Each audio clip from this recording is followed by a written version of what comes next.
Welcome to Strange Historical Tales. Today we delve into one of Australia's most intriguing mysteries, the case of the Somerton Man. Found dead in 1948 on Adelaide's Somerton Beach, this impeccably dressed man carried no identification and all labels were meticulously removed from his clothing. With a cryptic code hidden in a secret pocket and no apparent cause of death, his story is shrouded in shadows that deepen with every uncovered detail. However, recent advancements in DNA may have finally solved this case. On the serene morning of December 1st, 1948, the tranquil shores of Somerton Beach near Adelaide, South Australia, became the scene of a perplexing mystery. An unidentified man was found lying against a seawall, dressed in a sharp suit and polished shoes, attire that starkly contrasted with the casual beach setting. This unusual choice suggested he was not a local beachgoer. His pose was peaceful. His head rested on his crossed arms, a yet-to-be-smoked cigarette lying on his collar, hinting at a sudden or gentle departure from life. Despite this tranquility, an autopsy would later reveal more sinister undertones.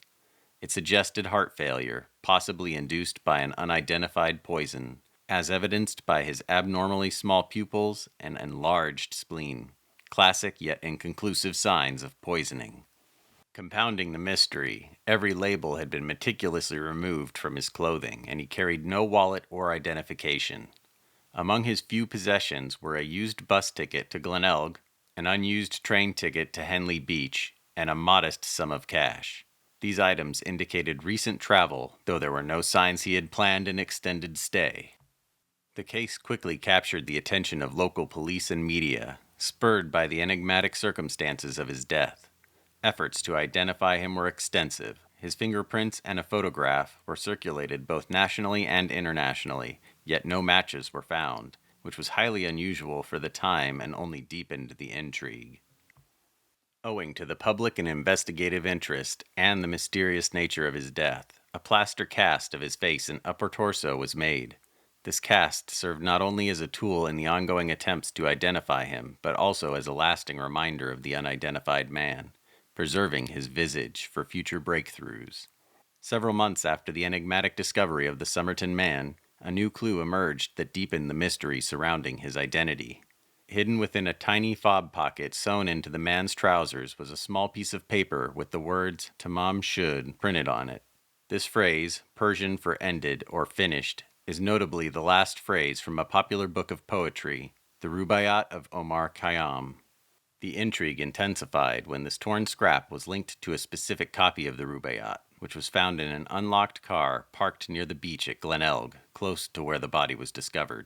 This particular book had a missing page, matching the torn piece of paper, and under ultraviolet light revealed faint indentations. These markings formed a mysterious sequence of letters suggesting a hidden message or code, yet to be deciphered despite numerous attempts by both amateur and professional cryptoanalysts. Additionally, the book contained a phone number which led investigators to Jo Thompson, a nurse living nearby. Her involvement in the case added layers of complexity.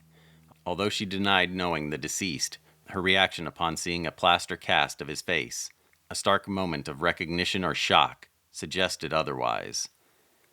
This encounter raised questions about her potential connection to the man, fueling various theories and speculations. Thompson's reticence and the undeciphered code in the Rubaiyat have since woven a web of mystery that continues to captivate imaginations worldwide.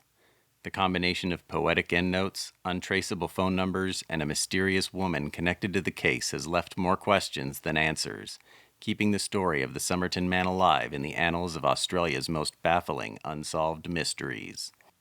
In a significant development in 2022, over 70 years after the discovery of the Somerton Man, a breakthrough in genealogical research has finally shed light on his identity. Utilizing advanced DNA techniques, researchers extracted DNA from a hair found preserved in the plaster cast made of the Somerton Man. This DNA was then analyzed and compared to genealogical databases, leading to a match with relatives of Carl Charles Webb, an electrical engineer from Melbourne who had disappeared in the late 1940s. Carl Webb, born in 1905, had been missing without any record, making this identification a monumental moment in one of Australia's most enduring mysteries. This discovery not only provides a potential closure to the question of his identity, but also opens new avenues of investigation into the circumstances surrounding his life and mysterious death on Somerton Beach. The case of the Somerton Man, now identified as Carl Webb, remains one of the most captivating tales in Australian history. While we now know his name, the reasons for his presence on that beach, the cause of his death, and the meaning behind the cryptic code and the connections in the Rubaiyat continue to elude us. This case beautifully illustrates how, despite advances in technology and decades of investigation, some mysteries remain just beyond our grasp. Thank you for joining us for this journey through the shadows of history with strange historical tales. If this story has intrigued you, don't forget to like, comment, and subscribe for more deep dives into the strange and the unexplained. Remember, the past is never as far behind us as we might think.